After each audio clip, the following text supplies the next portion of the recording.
edition of Blog Talk TV, the social media inspired talk show that features some of the country's top bloggers, and in this case, YouTubers. That's right. We show you the best how-to tips along with some inspiration to jumpstart your blogging journey. I'm your host, Ben from OrlandoWaterhole.com. And I'm Bess Auer from Gotta Get Blogging. So if you're not familiar with Gotta Get Blogging, they produce this show, and it's a great place for you to learn how to grow and monetize your blog. So be sure to check out the learning library there. Yep. Today's show, we've got Jon Watson from YouTube. He's got an amazing array of adventure videos, from skydiving to running with zombies to mud runs and go-karts and things that are just super, super cool. So we're going to talk to him and see how he does it. Very excited. So I'm thrilled. He's going to be our very first YouTuber that we've had on here. And really, I mean, most people when they think of bloggers think of just the text, the written blog. But really, blogging includes podcasting as well as YouTube. And so it was neat because I was recently at the North American International Auto Show. This is the Detroit Auto Show, one of the biggest in the world, and they have 2 full days of media. So all the traditional, you know, Car and Driver magazine. Did you see new cars? I did. You were there with the big names in media. Yes, all the big names in media. But Ford brings in to be a Ford influencer. So I was there on behalf of Ford. They fly in bloggers, YouTubers, podcasters from all over the world. So I met these 2 YouTubers from London, another one from Saudi Arabia. And I have to say, all right, it's cars, so typically it's pretty male heavy, a lot of guys there. So these 2 YouTubers from London in particular, they're 20 years old, have never had another job besides making videos for YouTube. And they make a very good living. In fact, one of them just bought himself for his birthday a McLaren. Do you know what a McLaren is? No. Okay. Think of Ferrari on crack, and that is a McLaren. So that was his birthday present to himself. Well, I can't say I've ever had crack, so I can't quite picture or a Ferrari. So. It's a very, very nice car. So anyway, I'm just thinking these 20-somethings are making these incredible videos and making a very good living. So just how the world is changing. But the coolest thing about it is that Ford realized several years ago that bloggers have just as strong a powerful voice to reach their consumers as the traditional journalists. So when I was there, of course, you know, I was enjoying covering the cars, but I really checked out the bloggers covering the show. So I even made a video about it, so take a look. Bess Auer, and I'm here at the North America International Auto Show, and it is just amazing.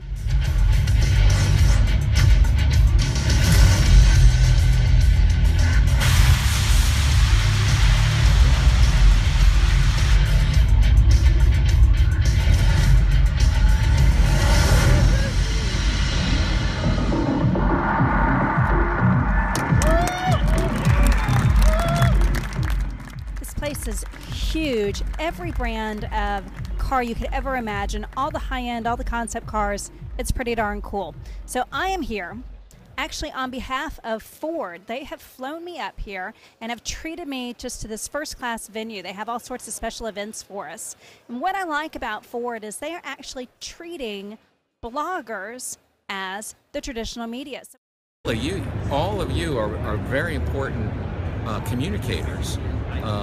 You know, to your audiences, and we have to realize as a big company, you know, this big company that's been in business for 111 years, we want to embrace all of you and all those new channels, and not, you know, dismiss it or think, oh, that's something on the side. And you know, for us at Ford, it's all about inclusion, and that's why we're really glad you know, decided to take some time out of your days to come and spend it in sunny Detroit. I'm Matt from the Super Dorks Fan YouTube channel, and this is my first year here at the North American International Auto Show, press access, and it's amazing to see all these awesome cars here. You know, the new Shelby and the new Ford GT, of course, that is next to impossible to even get close to, but it's very exciting to see all the debuts live. Yeah, I think, you know, especially for real-time events like this, you know, traditional journalists, you're going to see it on the, you know, the 4th section of the newspaper tomorrow, right? So if you really want to get in front of what's happening now, you know, in the Twitter stream, digitally, online, you know, you really do have to have your digital followers and influencers there. I think it's pretty cool that Ford is treating bloggers as traditional media. So bloggers, we have made our mark. They are understanding our power, and they're understanding that, you know, we can be just as powerful as traditional media, and that's pretty darn cool.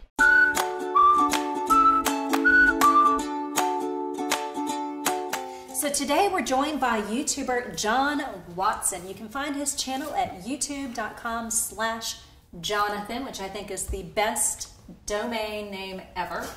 Can't believe it was available. And you are what's called an action video blogger. That's it. No, adventure video blogger. Got it wrong again. We've done this a couple times and I keep getting it wrong. Anyway, adventure video blogger. What kind of adventures do you do? I have, I've done a lot of different types of things. I've traveled to a few different places. I've done wildlife work with wild animals in South Africa. I've worked with like doing rhino conservation. I've done like skydiving, wakeboarding. Just recently I did, I don't know if you've seen the hoverboard. It's like a water jet propelled like real life hoverboard. So I just did that recently and it was awesome. So I think kind of like a Back to the Future movie. Yeah, exactly. It's 2015 now, so that's awesome. It's timely. Well, if you haven't seen any of Jon's work, we have a quick clip that we're going to share with you because you've got some fantastic footage. So let's take a look. Thank you.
I want to know how you did it and how you shot it and what's next, but we'll cover all of that. But first, let's just talk. Look, you've got over 54 million views on YouTube, which is incredible. Where did it all begin? It's kind of a long story. Basically, when I was really little, I used to live in England. That's where I was born. My parents were originally born in Jamaica, but they moved to England when they were younger, and that's where I grew up. So basically, I used to watch all these American TV shows, and I was like, oh, well, I'd watch Saved by the Bell, and they'd go to the beach and go surfing, and they're doing all these cool things. And obviously in England, that you can't really do that.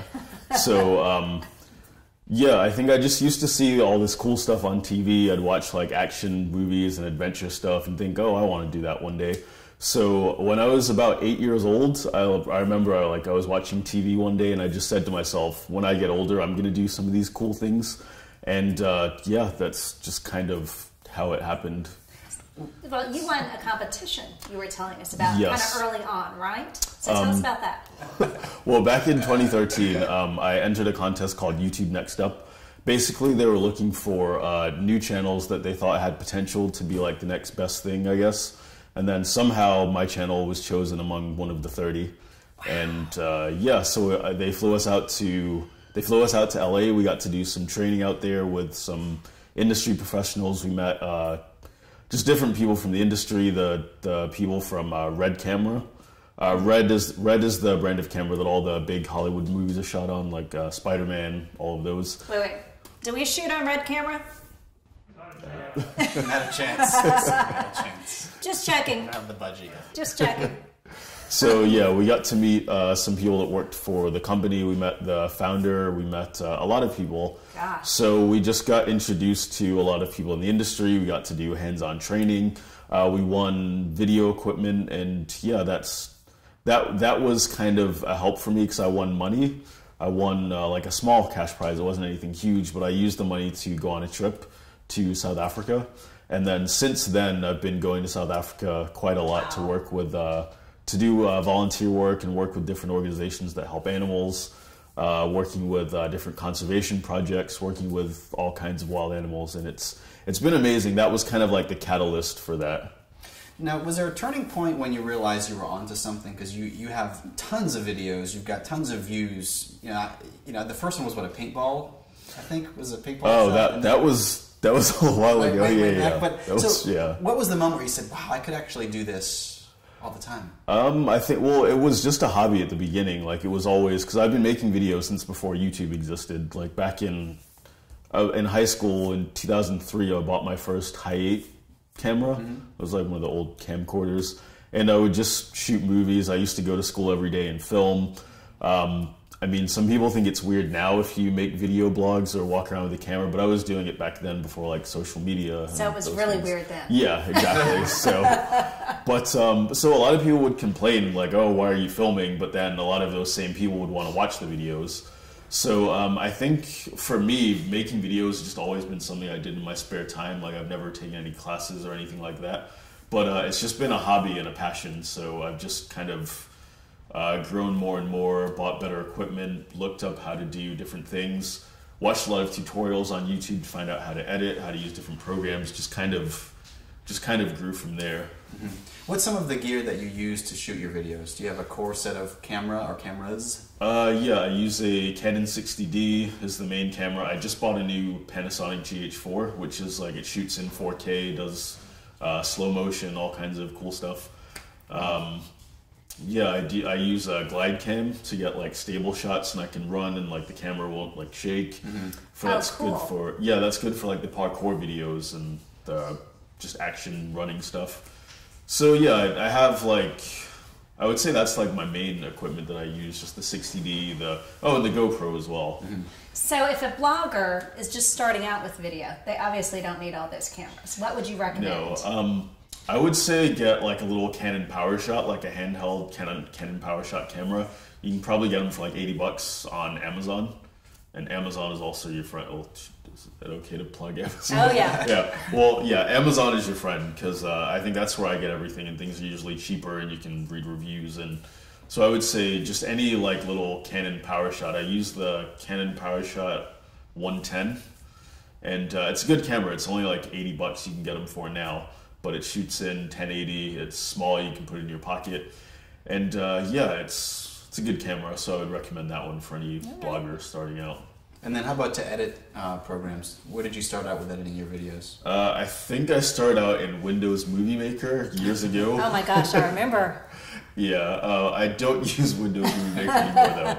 I use Final Cut Pro X. Okay. A lot of people don't like it because they say it's too consumer-based, not really pro, but that's what I like. Okay. But I mean, some people use iMovie, which is the free software that comes with Mac, and that's what I use. Yeah, so you can do it with that as well. Okay. How about monetization? We get a lot of questions from bloggers about how do you make money? And so we've talked a lot about the traditional blogging way, but since you work primarily in video, is it a little bit of sponsorship, a little bit of ads in Google? How does that work for someone who's interested in video blogging? Yeah, you can. Well, originally when I first was on YouTube, you had to be invited to the partner program, which you had to have a really high sub count, a high view count, all these things, and then they would invite you. But now anyone can just monetize as long as you have a Google AdSense account. You make all your own content, no copyright content, like no music from the radio or TV or any of that. So as long as you're making your own content and you sign up for a Google AdSense account, you can connect the two and monetize your videos. I also sometimes get sponsorships and product placement deals and that type of thing, but yeah, just a mixture of all of those. Now, you're going to South Africa very shortly, and for those of you that don't notice, the flag that's on the back of my computer is for South Africa, my favorite place on the planet. So you're doing some volunteer work. So tell us, what are you going to be doing down there, and how does that relate? Because you have a lot of great footage with the wildlife down there. Well, I'll be working on a project. It's called Living with Cheetahs. It's a new project that they just started where they raise. Well, right now the population of wild cheetahs is declining, so they're breeding cheetahs in order to release them into the wild. And so I'll be helping to assist with that and getting video footage and so just cool. kind of raising awareness. Yeah, like I enjoy doing things to help animals and. Yeah. That's fantastic. Well, it's great that you have a platform to be able to do that with YouTube. So yeah, I think that's a great thing. As love well. it. So I want to keep talking with you. We got to take a break though, real quick. We're going to see a quick tip from Professor Josh, who's in the Bloggers Lab, and then we'll be back with Jon Watson. Hi, I'm Professor Josh, and don't you hate going to conferences and events and picking up all kinds of business cards and you're wondering what you can do with them? You throw them in your pocket, and by the time you get home, they probably ended up in the wash. What can you do about all these business cards that you're getting from different people? Well, one of them is the Evernote, and you're wondering, wow, Evernote, what are you going to do with that? Just scan it? And they do have a scanner available, but it's a business card scanner. And the great thing about it, you can easily take Evernote, go ahead and get into your account, and you're able to bring up the app. And once you bring up the app, it gives you a screen that you're able to then highlight, and it looks at the card, and depending on if it's glossy or not, you kind of give it an angle. It takes a quick picture of it and brings up the information and asks you if this is the right information, who it is, and brings in a lot of the information. You don't have to always input everything into it. It keeps a copy of the card. You can go ahead and click save, and it'll add it, and you can go ahead and scan another card when you're done. It's really easy to use, and it's simple, and it's part of the Evernote package. So if you go and use Evernote and you want to go to the Pro account, it's there, it's great to have, and you're easily able to bring up the contacts and information and sort them through Evernote. So it makes it really simple and easy. I definitely recommend it for anyone that gets lots of different business cards from different companies. For more tips and tricks, definitely check out ProfessorJosh.com and visit me to find out more, or tweet me at ProfessorJosh if you have a great tip.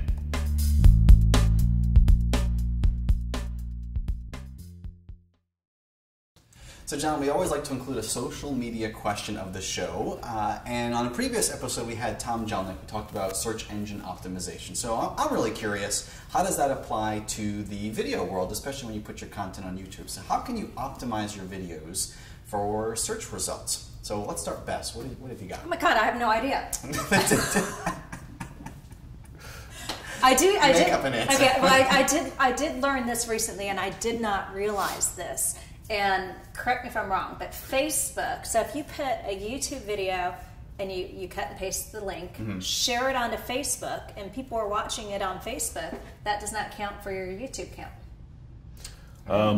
I'm not sure if that's how it works. I know Facebook hides the YouTube links, which is why now what a lot of people do is they share a photograph and then they put a link underneath it because then it'll show up. Right. But if you just put a YouTube link, they usually bury that because they want their content at the top. Yeah. So what we're starting to advise people to do is you want to be on YouTube, obviously second most popular search engine, so you want to be there. But Facebook is trying to encourage people to upload videos directly to Facebook, and if you notice, they now show the count of how many times people have viewed your Facebook video, so it might be good to upload both places. So it has nothing to do with search engine optimization, but there you go. It helps with getting the viewership up. That's what search is intended to do. There we go. By the transitive property of mathematics, you've done it. All right, how about you, John? Do you have a thought on improving search results? Yeah, I think with search engine optimization, you always want to think, what is it that people are searching for? So, for example, if there's a big event that happens, like I don't know why this comes to mind, but let's say like a Justin Bieber concert. If there is a Justin Bieber concert happening in like Virginia, for example, then maybe just title it Justin Bieber concert footage or Justin Bieber concert Virginia. Something that's simple and gets to the point. If you Right in the description of the video? Well, as the title and in the description. Okay. Well, one thing, I don't know if this is still true, but on YouTube a few years ago, the most important thing, for search engine optimization, the description was actually more important than the title, because that would have more more of the, I guess, the search engine optimization would go towards the description and the title of the video. They've changed it quite a bit, so I don't know if that's still true, but generally speaking, I would just say make your titles, never leave the description blank. Make the title something that you feel people are going to search for. Okay. And try to make your videos first. Try to be like the first one to upload a video from a certain event. I know whenever I do a mud run, I'll go out and I'll shoot the video all day, and then sometimes I'll stay up all night editing. But as long as my video is the first one online, then sometimes if it gets that first initial rush of views, then it'll stay at the top of the search engine. And then you're also listed on the related videos after everybody else is. Yes, exactly. Good thinking. So, got that. What about you?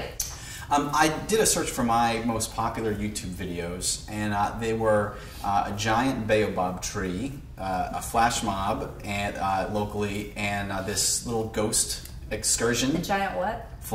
A baobab, sorry, a big tree. It's an African tree. And so I was like, why are these the number one most watched videos? And I think it's because I was creating a video bait that nobody else had created before. You mean there are not millions of videos about giant baobab trees? No, but there's a point. You've maybe seen the tree. It's so big. It's a massive tree. Are they the tree. ones with the thorns? No, it's the giant, the upside down tree. But it's so big. How big is it? That there's a bar inside. That was a cue. There's a bar on the inside. So it's in Zanin, South Africa, and they have a bar that you can get drinks from inside this tree. Oh, I like this baobab tree. It's a stupid video. It's not a good quality video. In fact, people complain about the quality of the video. It's not vertical, is it? No, it's not vertical. Okay. It was an early video piece. New camera. So why were? I'm sorry, I totally sidetracked you. Why was that Because important? nobody has a video of a giant baobab tree. So the lesson is to rank high, create content nobody else is doing. And do it first. And then post it on YouTube and on Facebook. And hope people search for the giant baobab tree. We got it. Anyway, we'd love to hear your tips on improving your search results for videos, so you can tweet them to us at Blog Talk TV. Steph, our camera woman, cannot stop laughing. She likes my baobab jokes. And if you'd like to, I'm going to pull it up and tell you how many views it has. And if you'd like to submit a question for consideration for our next show, you can email us at info@gottagetblogging.com. Include your social media profiles too. We'll find you out there. Yep. All right, so moving on. We're going to close the show with show and tell. We do jazz hands because... Oh, you did it! We had bets whether you were going to do it or not. High five. Okay. Woo! So we show our favorite apps, tech gear, blog posts, tweets, anything that's really fun and cool. So Bess, what do you have for us? Toilet paper. Toilet paper. Woohoo! Toilet paper. So I love this. So my friends at Outhouse Games, it's a gaming company, they were getting ready to release their newest game, and so they had a release party, and this was the party favor. Well, it's a joke because Outhouse is the name of their company, Outhouse Games, toilet paper, get it? And so it's branded toilet paper, but they did say that they didn't recommend using it, or else you might come away looking a little smurfy in your nether region. So that's why it's still packed up. I thought this was so cool. So, we bloggers are so used to the digital realm. Sometimes you can make a really big splash by going offline. Was that a pun? Are you? John, what do you have for us? I hope it's better than TP. I have... Do you have a favorite YouTube? Your video? What about your videos? What's your favorite YouTube video? From your channel. I think my favorite video from my channel is... Well, it's hard to say because there's so many, but I think just generally going to Africa and working with the animals there was probably be my favorite thing. Do you get to hold them? Yes. Oh my god. Some of them, little baby cheetahs? Yeah, some of them. Well, because one of the important things is they want the animals to still be wild in a sense. Oh. So some of them we don't get to interact with, but some of them you do, just depending on, because they have different ambassador animals. So seeing my Great Dane was nothing compared to seeing a cheetah. Okay. I was a little scared though. How about you? I wanted to share, people have asked me before, how do you record your podcasts? Okay. Especially when I do it via Skype, and it's an app called Call Recorder. So we'll put a visual up there by ecam.com, ECAMM.com, and you can download Call Recorder. You just click the record button, and it records your Skype call. And it's a computer app? Yep, it's an app you can download for your computer. What about the phone? Well, it's Skype is Skype to Skype. Oh, okay. So it doesn't matter. Okay. All right, that makes sense. All right, so John, thanks for being on today. You were thank you for having me. Wonderful. So be sure to check out his channel. Where can they find you? You can find my channel at youtube.com/Jonathan. And what about on Twitter if they want to tweet you? It is JWatsonTV. Very cool. And you can find me online at orlandowaterhole.com. You can subscribe on iTunes and Instagram. And you can find me at Bess_hour if you want to tweet me, or you can find me anytime at gottagetblogging.com, toilet paper and all. We'll see you next time, everybody. And I'm going to pull up this tree. Tree. Jack, good look. Are we going to do the jazz hands again? Yeah. Yay! All right.